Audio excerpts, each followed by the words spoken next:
الله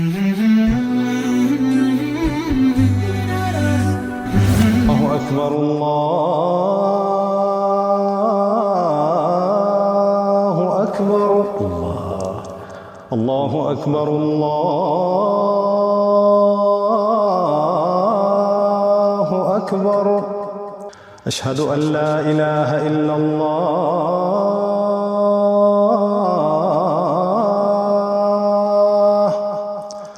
أشهد أن لا إله إلا الله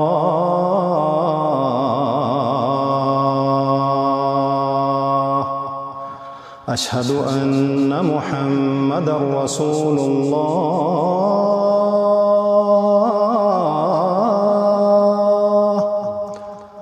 أشهد أن محمدًا رسول الله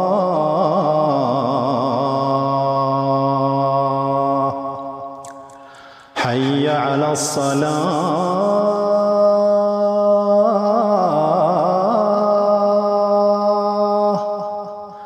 حي على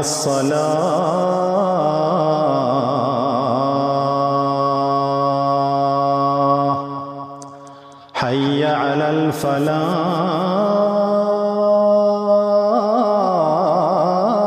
الفلاح حي على الفلاح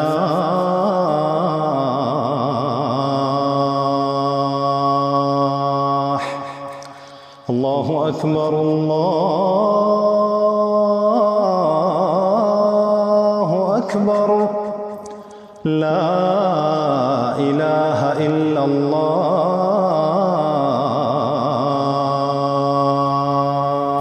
الحمد لله رب العالمين. الحمد لله نحمده ونستعينه ونستهديه ونؤمن به ونتوكل عليه ونثني عليه الخير كله. له الحمد حتى يرضى وله الحمد إذا رضي وله الحمد بعد الرضا. له الحمد كما ينبغي لجلال وجهه وعظيم سلطانه. نشهد أن لا إله إلا هو وحده لا شريك له، ونشهد أن محمدًا عبده ورسوله وصفيه وخليله، نبي بلغ الرسالة وأدى الأمانة ونصح الأمة، ومحى الله به الظلمة وكشف به الغمة، وجاهد في الله حق جهاده حتى أتاه اليقين من خالقه.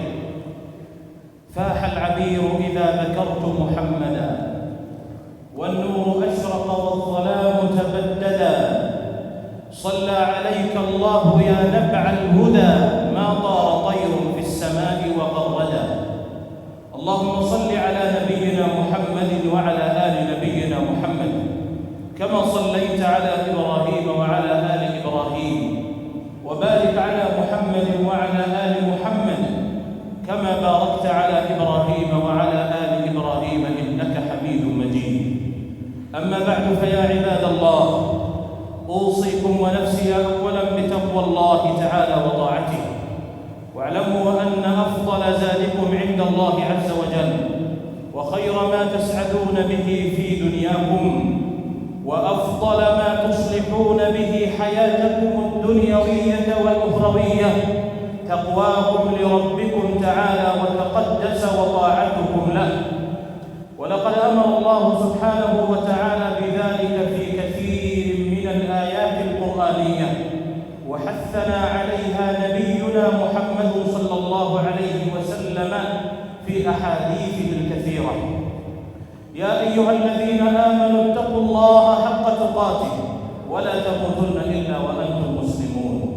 يا أيها الناس اتقوا ربكم الذي خلقكم من نفس واحدة وخلق منها زوجها وبث منهما رجالا كثيرا ونساء، واتقوا الله الذي تساءلون به والأرحام إن الله كان عليكم رقيبا. عباد الله، إن الله سبحانه وتعالى خلق الخلق لعبادته، فالغاية التي لأجلها خلقت البشرية هي تحقيق العبودية لله الله سبحانه وتعالى، وسبيل السعادة للعبد المسلم المؤمن بربه عز وجل أن يسعى في ليله ونهاره إلى نيل رضا الله عز وجل ورحمته، وذلك من خلال أداء أوامر أمر الله سبحانه وتعالى بها، واجتناب أوامر نهى الله سبحانه وتعالى عنها. فهذا هو حقيقة تقوى الله سبحانه وتعالى وطاعته تعالى وتقدس. ثم اعلموا عباد الله أننا في هذه الأيام التي ينادى فيها بالمبادرة إلى أداء حج بيت الله الحرام، هذا الركن الركين والأصل الأصيل في دين الله سبحانه وتعالى. بزاريو ጊዜ ኢንሻአላህ የምንመካከለው ስለ ሐጅ ነው። ያው የሐጅ ምዝገባ በሀገራችን በሰፊ ተጀምሯል። ወደ 30 ምናምን ቀናት ብቻ ነው የሚቀረው ምዝገባው ለማብቃት ማለት ነው። ጊዜው ደርሶ የዙል ሒጃ ወር ውስጥ ገብተን ስለ ሐጅ ማውራቱ ዋጋ የለውም ዛሬ ካልተወራ። ምክንያቱም ጊዜውን ተጠቅመው መመዝገብ ያለባቸው ሰዎች የሚፈልጉ አይደለም። መመዝገብ ያለባቸው እንዲመዘገቡ አላህ ግዴታ ያደረገባቸው ወይም ሐጅ እንዲያደርጉ አላህ ሽሩጡን ያሟላላቸው ሰዎች በሐጁ ላይ እንዲሳተፉ ፈጥነው እንዲመዘገቡ መልእክት ለማስተላለፍ ተፈልጎ ነው። እንደሚታወቀው አላሁ ስብሓነሁ ወተዓላ ሐጅን ከእስልምና ሩክኖች አንዱ ሩክን አድርጎታል። የአላህን ቤት ማሰብ፣ ወደዚያ ሄዶ እዚያ የሚተገበሩ አምልኳዊ የሆኑ ተግባሮችን መተግበርን አላሁ ስብሓነሁ ወተዓላ ደንግጎታል። ወሊላሂ ዐለ ናሲ ሒጁል በይቲ መን ኢስተጣዐ ኢለይሂ ሰቢላ። ወደዚያ ሄዶ ሐጅ ማድረግ የቻለ ሰው ላይ አላህ ሐጅን ግዴታ እንዳደረገ እየነገረን ነው። ከሐጅ ወደ ኋላ መቅረት ለኩፍር ሊያዳርገን ቀርቦ ነበር።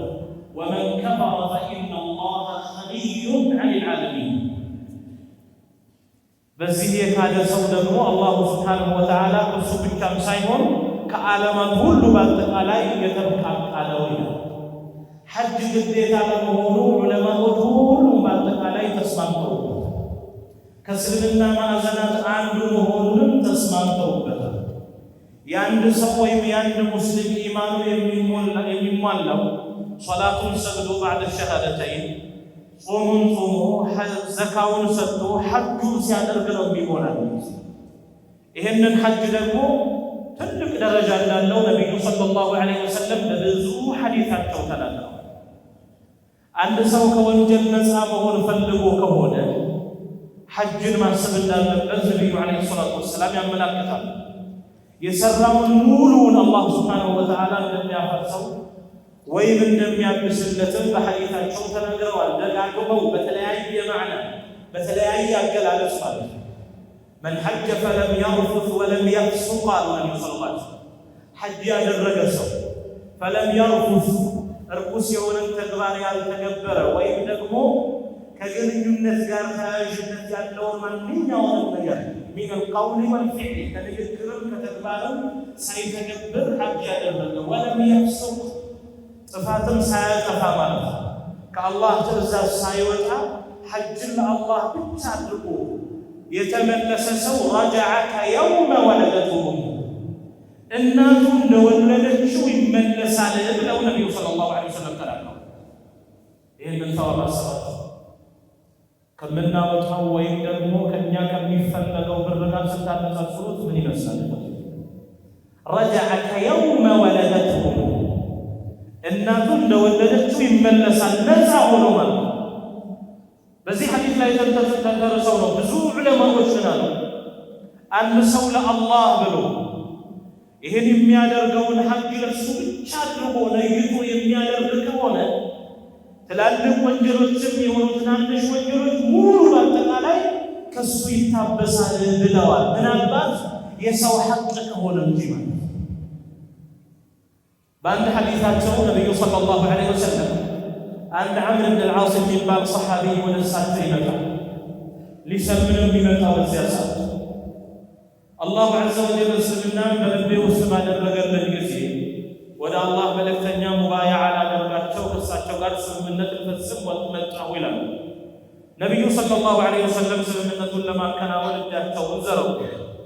ነገር ግን ዐምር ብን አልዓስ ተቆጠቡ ከሙባያዓው ማለት ምን ሆነ አሉት። ቃለ ኡሪዱ አን አስለም መስፈርት ማስቀመጥ ቅድመ ሁኔታ ያስፈልገኛል ያ ረሱለላህ፣ ሸርጥ ማለት ፈልጌ ነው ያ ረሱለላህ። ቃለ ተሽተሪጡ ቢማዛ ምንድነው ሸርጥ ማስቀመጥ የፈለገው ሸርጥ ምንድነው? ነቢዩ ዐለይሂ ሰላቱ ወሰላም እንዲህ ብሎ ሲጠይቁ ምን አሉ? ቃለ ኡሪዱ አን ዩግፈረ ሊ ከዚህ በፊት ያሳለፍኳቸው ወንጀሎች እንዲማሩልኝ እፈልጋለሁ ያ ረሱለላህ አላቸው። የአላህ መልእክተኛ ምን አሉ? ያ ዐምር አንተ ዐምር አማ ዐሊምተ አነ ልእስላመ የህዲሙ ማ ካነ ቀብለህ እስልምና ከሱ በስተፊት ያለፈውን ጥፋት የሚያፈርስ የሚያጠፋ መሆን አታውቅም እንዴ? ወአነ ልሂጅረተ ተህዲሙ ማ ካነ ቀብለሃ ሂጅራም ደግሞ ከእሷ በስተፊት ያለውን ነገር የተሰራውን ጥፋት ሁሉ የምታብስ መሆኑን አታውቅም እንዴ? ወአነ ልሐጀ የህዲሙ ማ ካነ ቀብለህ ሐጅም ከእሱ በስተፊት የነበረውን ጥፋት እንደሚያብስ እንደሚያፈርስ አታውቅም እንዴ? ወደ ሐጅ የገባ ሰው ማለት ነው ረጀዐ ከየውመ ወለደትሁ ኡሙሁ ማለት እኮ እንደ አዲስ ወደ ዓለም መመለስ ማለት ነው። ከዚያ በኋላ ተቀይሮ ተለውጦ ወደ ኸይር መንገድ ወደ ፊጥራው መመለስ እንደማለት ነው። ያለው ወንጀል ሁሉ ተራግፎለት ይሄንን ሸሪዓ ወይም ይሄንን አላህ የሚቀበልበትን ትልቅ የሆነ የእስልምና መገለጫ የሆነ ተግባር በተግባሩ ከፍተኛ የሆነ ደረጃ ያገኛል። እንደውም ነቢዩ ሰለላሁ ዐለይሂ ወሰለም ምን አሉ? ወልሐጁ ልመብሩር ለይሰ ለሁ ጀዛኡን ኢላ ልጀነ ንጹሕ የሆነ ኻሊስ የሆነ አላህ ብቻ የታሰበበት ለአላህ ብቻ የተፈጸመው ንጹሕ የሆነ ሐጅ ሌላ ምንዳ የለውም ጀነት ቢሆን እንጂ ብለዋል ነቢዩ ዐለይሂ ሰላቱ ወሰላም። ይህ እንግዲህ ከፊል ስለ ሐጅ ደረጃ ፈضል የሚገልጽ ሐዲሶች ወይም ሐዲሶች ነው። እኽዋን ያንን የተቀደሰ ቦታ ያላሰበ ሰው አላሁ ስብሓንሁ ወተዓላ አቅሙን ሰጥቶት ያንን የተቀደሰን ቦታ ያለምንም ዑዝር እንደዚሁ ወደኋላ የሚቀርሰው አላህ ስብሓንሁ ወተዓላ ዘንድ ተጠያቂ ከመሆን ምንም ቅሩት የለም። ምክንያቱም አላሁ ዐዘ ወጀል ግዴታ ያደረገው ነገር ነው። ተሳውል ሆኖ እንደዚሁ በስንፍና ዝም ብሎ የሚተው ከሆነ ይሄ ትልቅ ወንጀል ነው፣ አላህ ዘንድ ይጠየቃል። አይ ግዴታ አልሆነብኝም የሚል ከሆነማ ከእምነቱ ሁሉ ይወጣል። ወመን ከፈረ ፈኢነ አላህ ገኒዩን ዐን ልዓለሚን። ይህንን አላህ ስብሓንሁ ወተዓላ ግዴታ ያደረገብን ለእኛው ለራሳችን እዚያ ሄደን ምህረቱን እንድንጎናጽፍ በዓረፋ ላይ ያሉ ሰዎችን አላሁ ስብሓንሁ ወተዓላ ዩባሂ ቢሂም መላኢከተሁ ስለ እነሱ ማለት ነው እየነገረ ስለ እነሱ ማንነት እየተናገረ አላህ መላኢካዎቹ ላይ ለሚፎክረው አለ ማለት ነው። ኢነላሃ ዩባሂ ቢአህሊ ዓረፋ ዓረፋ ላይ ተሰብስበው ወደ አላህ ስብሓንሁ ወተዓላ እጃቸውን ከፍ አድርገው በተለያየ ቋንቋቸው የተለያየ ሓጃቸውን ማለት ነው ለአላህ የሚናገሩ ሰዎችን አላህ ሲያይ እንظሩ ኢላ ዒባዲ ይላል ለመላኢካዎች ባሮቼን ተመልከቱ ይላል። አተውኒ ሹዕሰን ኹድራ እስኪ ባሮቼን ተመልከቱ እያለ አላህ ስብሓንሁ ወተዓላ በእነሱ ይፎክራል ማለት ነው መላኢካዎች። ያንን ምህረት ማግኘት የፈለገ ሰው ማለት ዛሬ የተጫነብንን ዛሬ ሸክም የሆነብንን የተለያዩ የፈጸምናቸውን ማዕሲያዎች የምንላቀቀው እንዲህ አይነት የሆነን ግዴታ ስንፈጽም ነው። ያን ብቻ አይደለም፣ ሐታ ሐጁ ከዚህ በፊት ያደረጉ ሰዎች ራሱ ማድረግ እንዳለባቸው ነቢዩ ሰለላሁ ዐለይሂ ወሰለም ይናገራሉ። ታቢዑ በይነ ልሐጅ ወልዑምራ ሐጅና ዑምራን አስከታተላችሁ አድርጉ። ፈኢነሁማ የንፊያኒ ልፈቅረ ወዙኑበ ሐጅና ዑምራ ወንጀልና ድህነትን ያስወግዳሉ አሉ ነቢዩ ሰለላሁ ዐለይሂ ወሰለም። ከማ የንፊ ጢሩ ኸበተ ልሐዲድ የእሳትን ቆሻሻ ወናፍ ሲደፋበት እንደሚያስወግደው ሁሉ በወርቅ ላይ ያለውን ቆሻሻ በብር ላይ ያለውን ቆሻሻ እንደሚያስወግድ ሁሉ ሐጅና ዑምራ ወንጀልን ያስወግዳሉ ድህነትን ያስወግዳሉ ብለው ነብዩ ሰለላሁ ዐለይሂ ወሰለም ተናገሩ። ወደ ራሳችን እንጣጣለን። በዚህ ነው ማለት የራሳችንን ተጨባጭ ስንመለከት ከሐጅ ዋጋ ጋር በተያያዘ ምንም ማለት አንፈልግም። ነገር ግን ካለው ፈضل ጋር ካለው ትሩፋት ጋር ስናነጻጽረው በጣም ይላል። እንደ ዋጋ አንፃር ደግሞ ስንመለከተው የተለያዩ ሀገራት ላይ የሚከፈሉ ክፍያዎችን ከማየት አንፃር መሆን አለበትና ከዚያም ያለፈ ምናልባት የወረደ ዝቅ ያለ ቢሆን እንጂ ከዚያ ያለፈ ዋጋ አላገኘውም ባደረጉት ጥናት ማለት ነው። አንድ ሁለተኛ ደግሞ ሐጅ ዋጅብ የሚሆነው ወደዚያ መሄድ ለቻለ ሰው ላይ የቻለ ሰው ደግሞ ከዚህ ተነስቶ ቻይና ይሄድ እቃውን ለማምጣት ለንግዱ ብሎ ከዚህ ተነስቶ ወደ ቱርክ ይሄድ ከዚህ ተነስቶ ዱባይ 1 ወር 2 ወር የተቀመጠ ለአምስት ቀንና ለስድስት ቀን አላህ ሱብሓነሁ ወተዓላ ወንጀሉን የሚያብስለትን ዒባዳ እሱን ለጀነት የሚያደርግበትን ዒባዳ አድርጎለት ያንን አምልኮ የማይፈጽም ሰው አላህ ሱብሓነሁ ወተዓላ ዘንድ ምን ያክል መሕሩም እንደሆነ እድለ ቢሰኛ እንደሆነ አስቡት። ተዐጀሉ ቢልሐጅ ላሉ ነቢዩ ሰለላሁ ዐለይሂ ወሰለም ሐጅን ፈጥናችሁ አድርጉ ፈኢነ አሐደኩም ላ የድሪ ማ ያዕሪዱ ለሁ አንደኛችሁ እኮ ምን እንደሚያጋጥመው አያውቅም። ሳንደርስ እኮ ልናውቅ እንችላለን። ስለዚህ ይህንን ከእስልምና ማዕዘን የሆነው ይህንን ትልቅ የሆነ የእስልምና ሸዒራ የእስልምና መገለጫ ከመፈጸም ወደኋላ ማለት የለብንም። አላህ ሱብሓነሁ ወተዓላ ያስቀረጹ ሰዎች አስበን ይህንን ግዴታ ከራሳችን ልናወርድ ይገባል። ያደረጉ ሰዎችን አስቡ። እዚያ ቦታ የረገጡ ሰዎችን ጠይቁ። ይቆት ይላል። አንድም ሰው ጠየቁና ምን አለ? ባለፈው ዓመት ሐጅ አድርጌ ነበር አለ። ነገር ግን የሐጅ ትዕይንት ከሰዎቹ ጋር ተገናኝቶ ሰዎቹ ሁሉ በአጠቃላይ በአንድ ልብስ ሆነው በአንድ ሁኔታ ላይ ሆነው ላ ፈርቀ በይነ ገኒይሂም ወፈቂሪሂም ድሃውን ከሀብታሙ ማትለይበት ደካማውን ከጠንካራ ማትለይበት ሁኔታ ላይ ሁሉም ወደ አላህ እጁን እየላቀ አላህ ሲጠይቅ የተለየ የሆነ ስሜት ተሰማኛል። ስለዚህ ምን አሰቡ አለ? በየዓመቱ ቢያንስ አስከታትዬ 3 ሐጅ እንደማደርግ ቃል ገብቼ ነው የተመለስኩት አለ።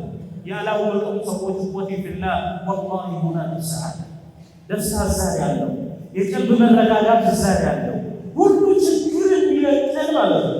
ማንኛውም የሚያሳስበን ጭንቀት ሁሉ ሊወገድ የሚችለው እዚያ በተቀደሰው መጀመሪያ ለአምልኮ በተደረገው ቤት ውስጥ ሰጥቶት በዚያ ቤት ጠዋፍ ስናደርግ ሄደን ዓረፋ ላይ ስንቆም ሄደን ሚና ላይ በምናደርግ ጊዜ መሽዓር አልሐራም ላይ በምንቆይ ጊዜ ማለት ነው። የዚያ ጊዜ ሁሉ በአጠቃላይ ሁሉ ሀሳቡ ጭንቀቱ ሁሉ ይለቀናል። አላህ ሱብሓነሁ ወተዓላ ሁላችንም ይወፍቀን። አላ ሰሉ ወሰሊሙ ዐላ ሙሐመድ ቢሰላቲ ወሰላሚ ዐለይሂ بقول الله إن الله وملائكته يصلون على النبي يا أيها الذين آمنوا صلوا عليه وسلموا تسليما إن الصلاة على النبي وسيلة فيها النجاة لكل عبد مسلم اللهم صل وسلم وبارك عليه وعلى آله وصحبه ومن سار على دربه واهتدى بهديه واستنى بسنته إلى يوم الدين وارض اللهم عن الخلفاء الراشدين ابي بكر وعمر وعثمان وعلي وعن سائر الال والاصحاب اجمعين ربنا تقبل منا انك انت السميع العليم وتب علينا انك انت التواب الرحيم واغفر لنا ولوالدينا ولجميع المسلمين وصلى الله وسلم وبارك على نبينا محمد وعلى اله وصحبه اجمعين